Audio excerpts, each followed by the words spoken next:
Hello everyone, welcome to online lecture of Standard 10 History.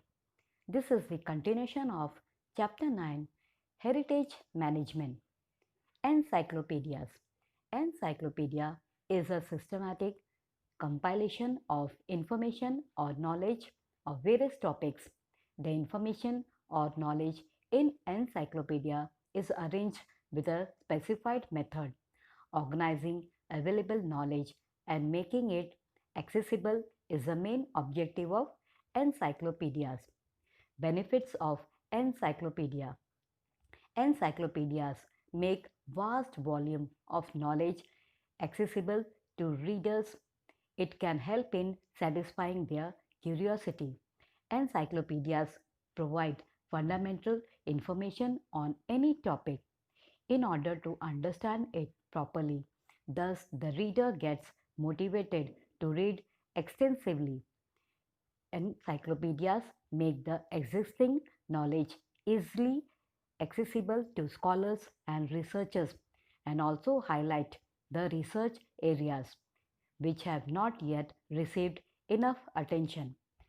Encyclopedias are indicators of the state of cultural ripeness of a society. The intellectual and cultural needs of a society determine what kind of encyclopedic literature would be created. Accuracy, meticulousness, objectivity, standardized format of presentation and updated information are the criteria for the designing a structure of an encyclopedia. In order to incorporate the latest available information, revised editions of encyclopedias or supplements to original editions need to be published. Encyclopedias are arranged either in alphabetical order or according to the order of topics. The type of order is decided by keeping the convenience of readers in mind and the ease of accessibility to the information. An index at the end of the encyclopedia is very convenient in this regard. The encyclopedia can be created either by a single editor or an editorial committee. The articles in the encyclopedia are written by subject experts.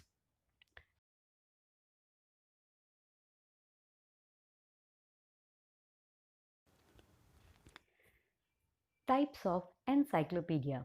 Encyclopedias can be approximately divided into four types: dictionaries, comprehensive encyclopedia, Vishwakosh, encyclopedic, Koshasdrak, literature, indexes. Dictionaries. Dictionaries arrange the words in a language in certain order, that is, alphabetical order is more common. It gives meanings of words, synonyms, and etymology. There are various types of dictionaries. Comprehensive dictionaries. Dictionaries which include only certain types of words. Dictionaries of terminology deals with terms peculiar to a branch of knowledge. Etymological dictionaries. Thesaurus, dictionaries of idioms and proverbs, etc. Comprehensive Encyclopedia Vishwakosh. There are two types of Vishwakosh. It includes all subjects under the sun. For example, Encyclopedia Britannica, Maharashtra Jnanakosh, Marathi Vishwakosh, etc. It includes comprehensive information on one chosen subject, for example, Bharatiya Sanskruti Kosh, Vyam, Jnanakosh, etc. Encyclopedic Koshasdraksh literature. It is similar to an encyclopedia which comprises scholarly articles providing information on all possible aspects of one or more predetermined subjects. For example, Maharashtra Jivan Volume 1 and 2, Shahar Pune Volume 1 and 2, Yearbook Manorama Times of India, etc.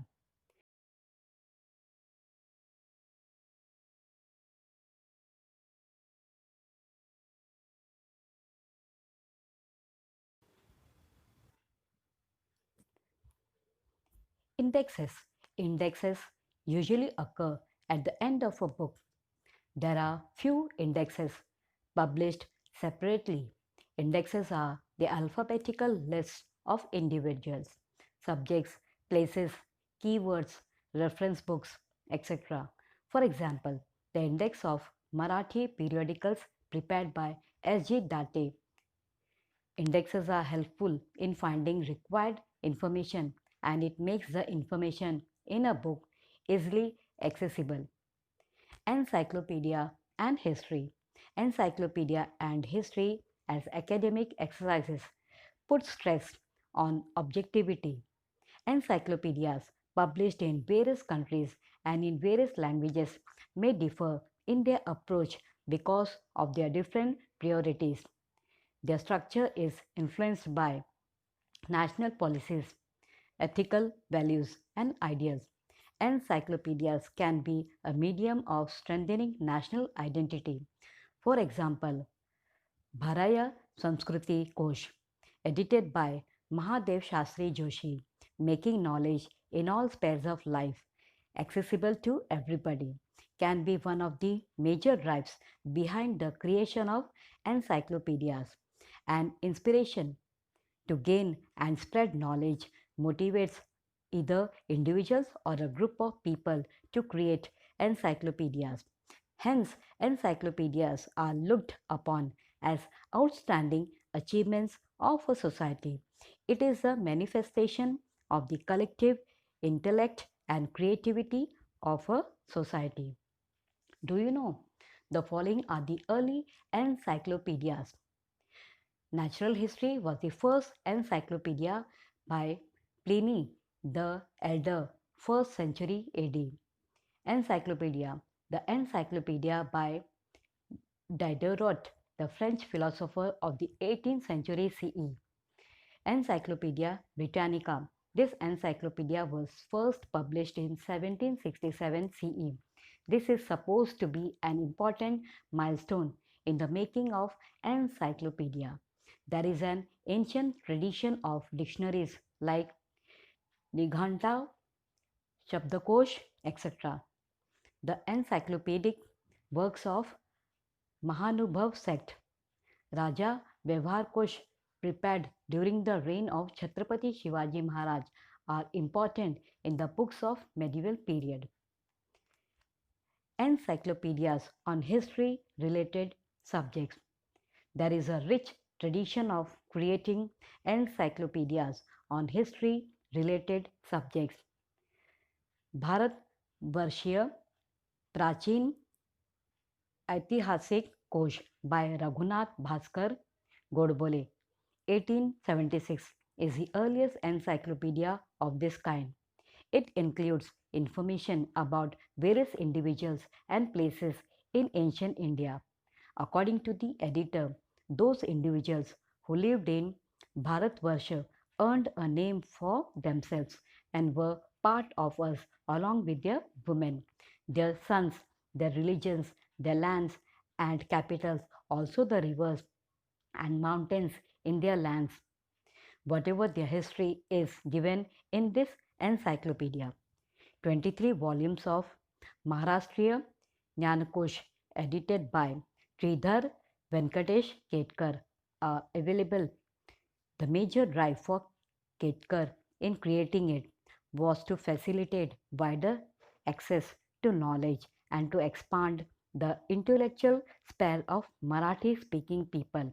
His was far-reaching view of history, which is reflected in these volumes.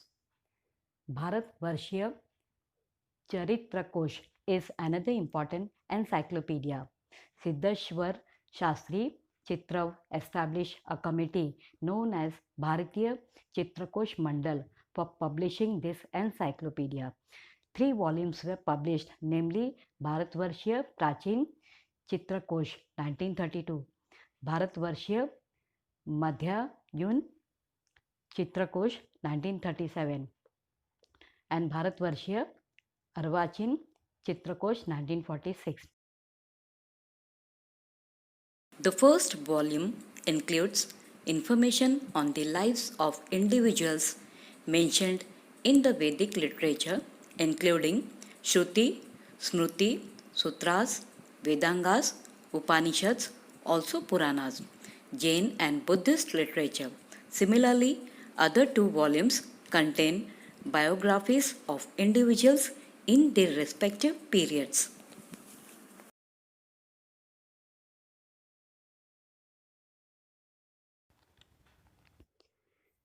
Do you know some special encyclopedias? संगीत शास्त्रकार व कलावंत यांचा इतिहास Lakshman Dattatray Joshi. क्रांतिकारकांचा चरित्रकोश S.R. Date. It contains biographies and illustrations of about 250 Indian revolutionaries. स्वातंत्र्य सैनिक चित्रकोश N.R. Fatak. It contains biographies of those who suffered corporal punishment, imprisonment, and those who devoted their life for independence movement. Stalkosh. Geographic information is essential for historical studies. Encyclopedias giving information about historical places are available. Sthana Pothi, 14th century CE, is an encyclopedic text which is composed by Muni Vyas of Mahanubhav sect. It describes all those places visited by Chakradhar Swami, the founder of Mahanubhav sect. It gives us an inkling about Maharashtra in those days. It also gives details about the time, place, and background of the events described in Leela Charitra. Hence, it is a very good source for writing about the life of Chakradhar Swami. प्राचीन भारतीय स्थलकोश 1969. Siddheshwar Shastri Chitrav compiled this encyclopedic book. It provides information about various places mentioned in Vedic literature, Kautilya Arthashastra, Panini's Grammar, Valmiki Ramayana, Mahabharata, Puranas, medieval Sanskrit literature, and Shabdakosh also in Jain and Buddhist literature, in Greek, Chinese, Persian literature.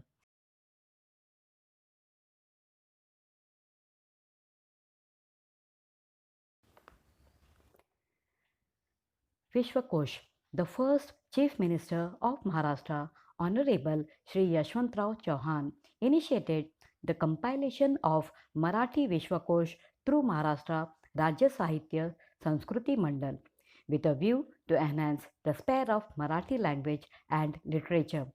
The work was started under the guidance of Tirth Lakshman Shastri Joshi. It contains knowledge about all possible subjects in the world. It also contains very important entries about history. Bharatiya Samskriti Kosh. 10 volumes of Bharatiya Samskriti Kosh were edited and published by Mahadev Shastri Joshi. These volumes contain information about Indian history, geography, various ethnic and lingual groups, local history of those groups, their festivals, and other cultural aspects. Samdanya Kosh. There are encyclopedic texts explaining the terminology, for instance, colonialism, globalization, etc., of history. Such texts are very useful for the teachers of history. School, college, and university teachers of history can find ample opportunities in the field of publication of encyclopedias. Encyclopedias of all types require experts in history. Every subject has a developmental history. Scholars of history can contribute significantly to encyclopedias of various types.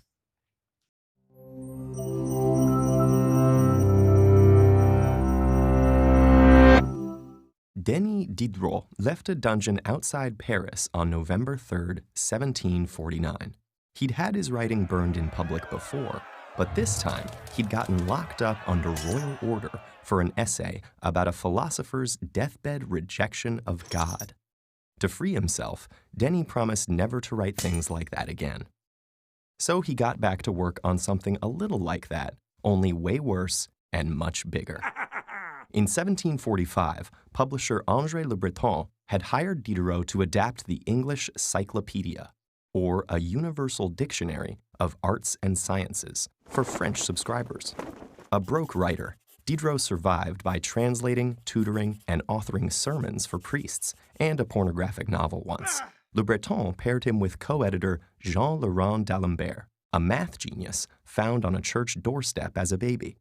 Technical dictionaries like the Cyclopedia weren't new, but no one had attempted one publication covering all knowledge, so they did.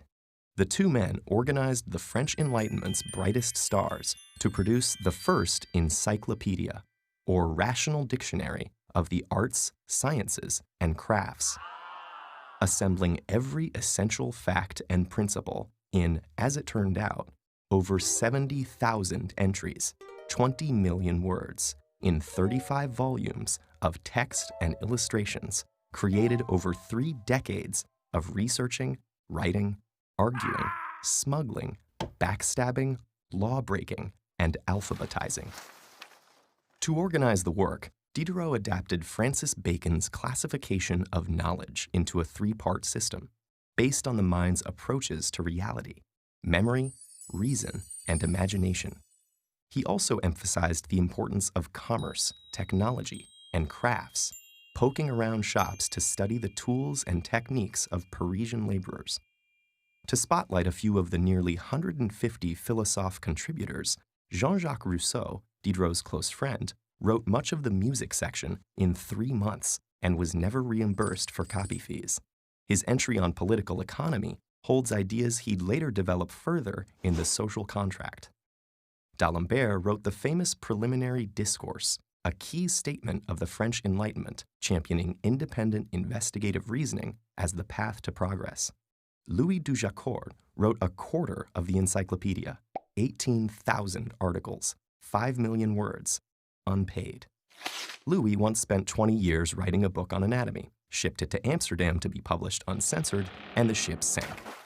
Voltaire contributed entries, among them history, elegance, and fire.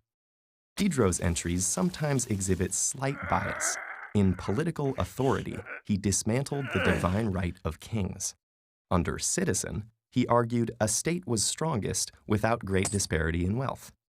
Not surprising from the guy who wrote poetry about mankind strangling its kings with the entrails of a priest. So Diderot's masterpiece wasn't a hit with the king, or highest priest. Upon release of the first 2 volumes, Louis XV banned the whole thing, but enjoyed his own copy.